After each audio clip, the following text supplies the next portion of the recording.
Major moves. We going all in. Like we got nothing to lose. We making moves. We making major moves. We making moves.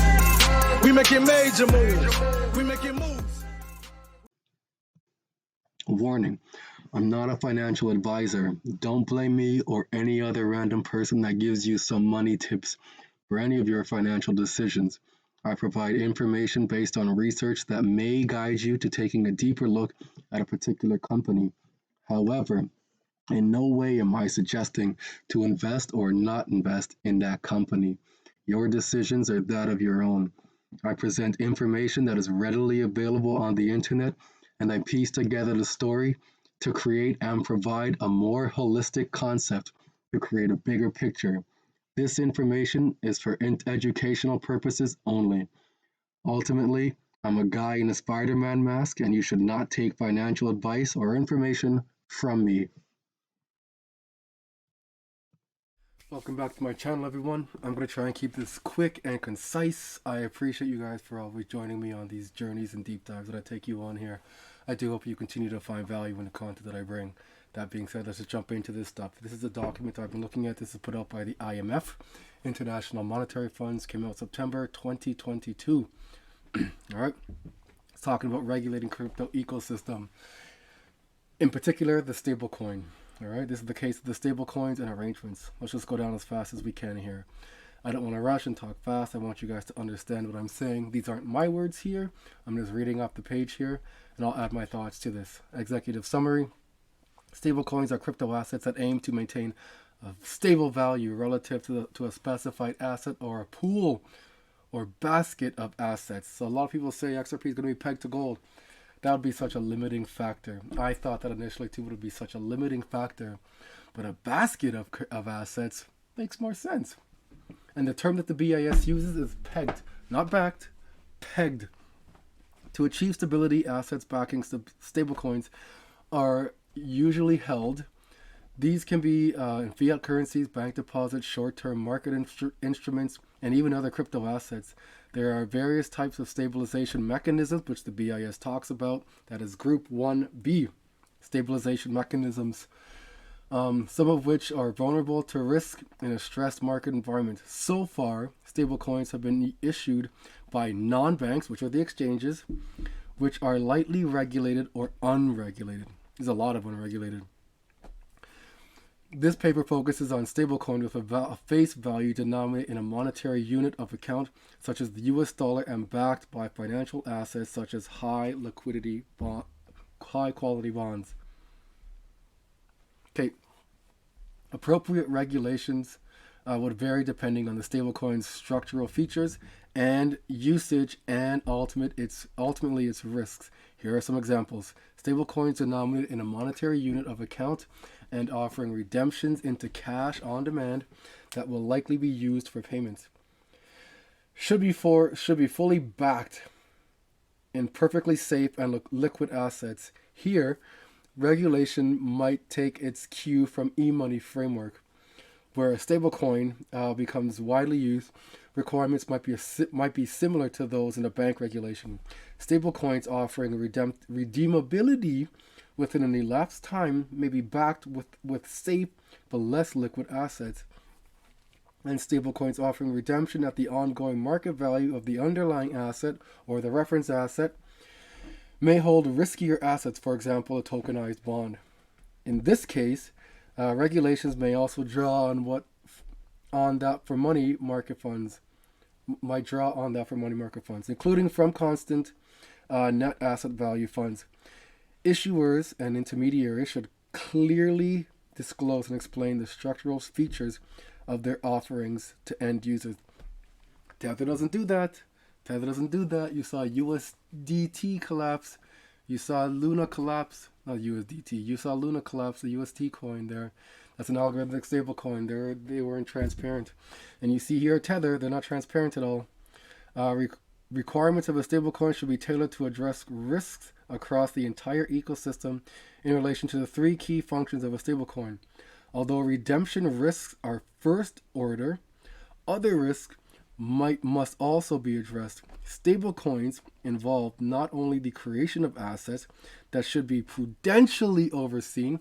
The BIS and FSB have collaborated to come up with the prudential treatment of crypto assets, which we have read in our earlier videos. So please take a look. Go take a second, pause this, go down to other videos and check it out, or finish this video and check them out below as well.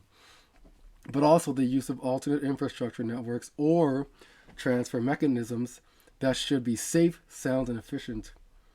All right, global standard setting bodies, we've spoken about this too. There's 20 different people. The SSB, ISSB is what they know. It's the International Standard Setting Body. That's what they're talking about here. We've spoken about that in other videos as well.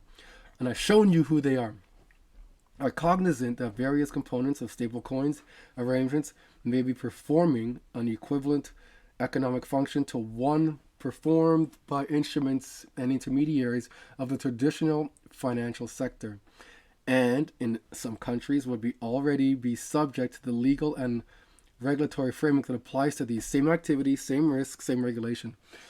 So the regulations that exist already, because crypto is regulated. I told you crypto is regulated.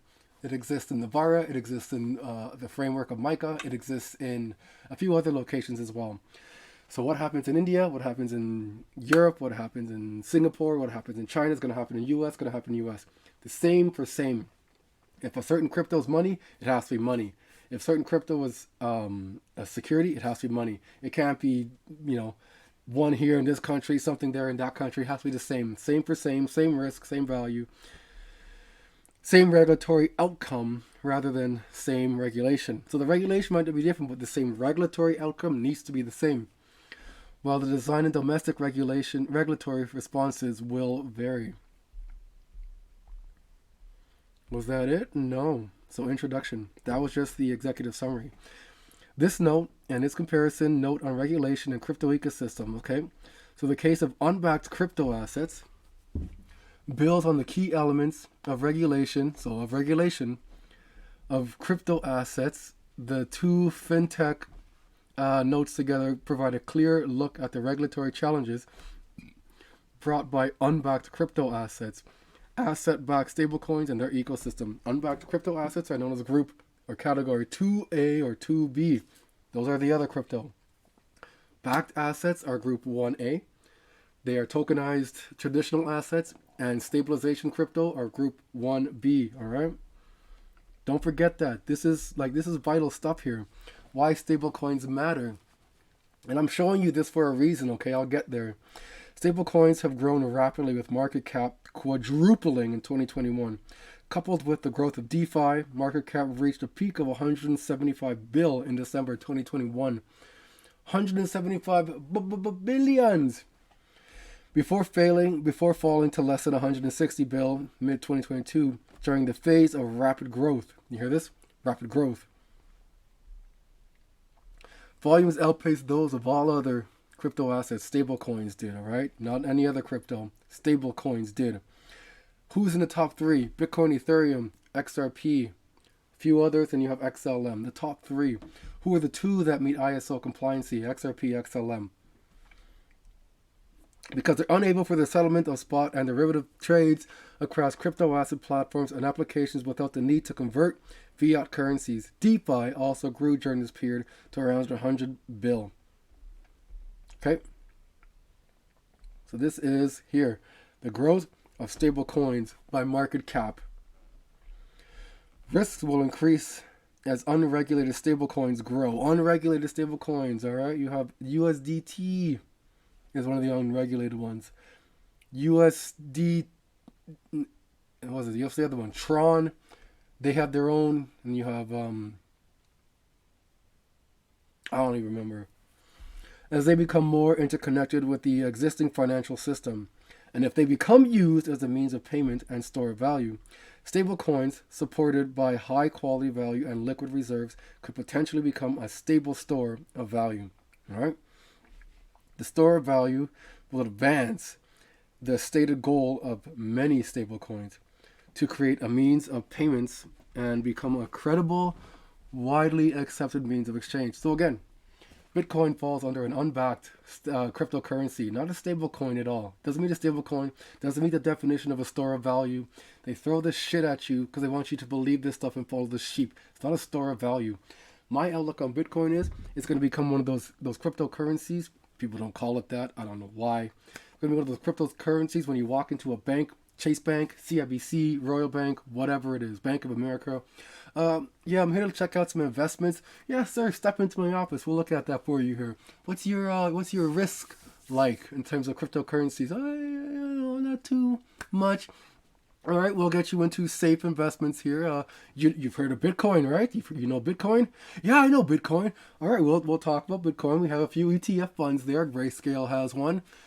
And voila, there you go. You're in there with the sheep on. Stablecoins can be used as a hedge against inflation. Not Bitcoin, stablecoins.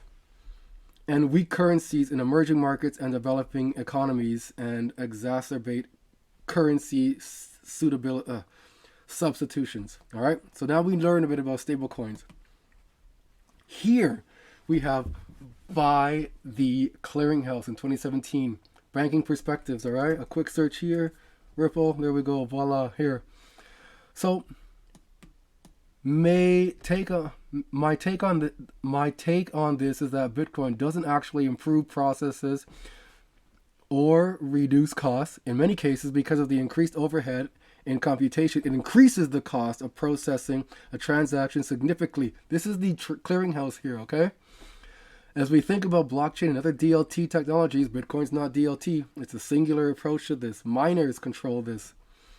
They have some viability as payment network, and Ripple has shown this in the case of cross-border payments. However, at this point in time, the technology is unprovable as replacement for a country's payment system. 2017. All right, we're going to fast forward now. 2018. This is 2020, sorry. 2020. What the heck? 2020. This is from the Federal Reserve here. These aren't my documents. They're mine now because I download them. From the Federal Reserve here, all right? The Bureau of Consumer Financial Protection. BCFR. Here we go. No. Here we go. Ripple. Where do I want to start? The continued growth and expanded partnerships of virtual currency companies such as Ripple, which offer, why is the Reserve talking about this? Think about this stuff, okay? Such as which offer both a payments messaging platform to support cross-border payments or money transfers, as well as virtual currency XRP, which can be used to affect settlement for those transfers. Awesome. All right. The Bureau also believes that expanded adoption of Swift's GPI product or Ripple suite of products could similarly allow banks and credit unions to know the exact final amount that recipients of remittance transfers will receive before they are sent. You hear this? This is the Federal Reserve, all right? This here, one of the documents put up by the FSB. This is a review of the FSB high-level recommendations of the regulation, supervision, and oversight of global stablecoins. If you haven't heard that word, global stablecoin, okay? I'm going to teach you guys this word. I know you must heard this. I know.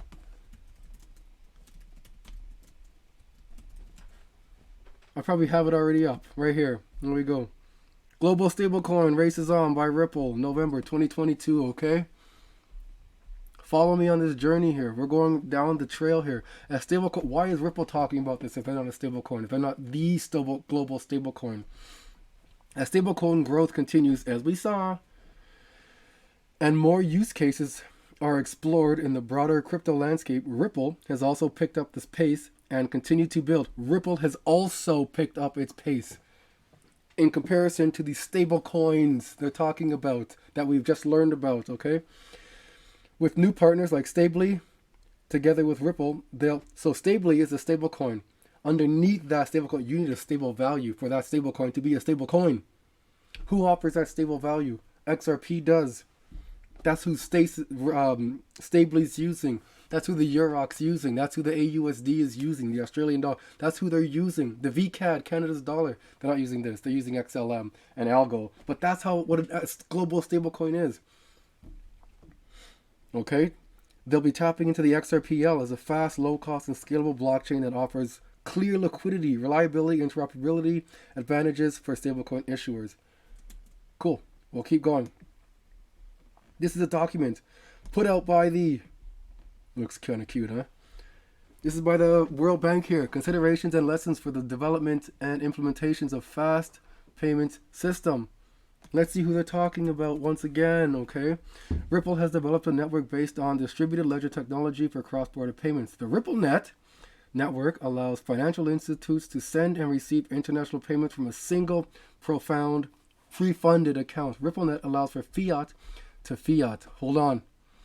Transaction, as well as the use of XRP digital currency to bridge between different jurisdictions. It's a global stablecoin. It bridges between jurisdictions. Canada to US, US to Singapore, Singapore to Japan, Japan to Sweden, Sweden to Congo, Africa to wherever. It's a global stablecoin. This facilitates the movement for cross-border.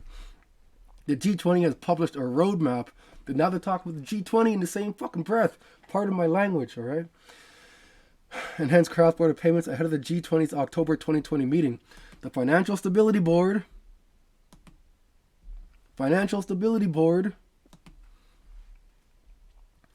roadmap includes 5 focus areas, 4 of which are centered on enhancements to current cross-border payment arrangements and improvements that can be made to existing payment systems that can enhance the speed, cost, transparency, and service levels. I'm not making this shit up. You can't make this up here, okay? I'm not here to hype anything up. I'm just showing you guys the facts. I'm showing as JPJ, as Coach JV says, I'm showing you the facts, figures, numbers, and logic, all right? I'm not making up any of these words myself here. I'm just connecting the dots for you guys here. I'm glad you appreciate my channel and what I offer and how I see things and how I can put these pieces together here. Catch me on the next one. Please like, please subscribe, please share this with your friends, with your family, with people that are willing to listen, because we got to get this information out here. I'll catch you on the next one. Making major moves. We going all in like we got nothing to lose. We making moves. We making major moves. We making moves.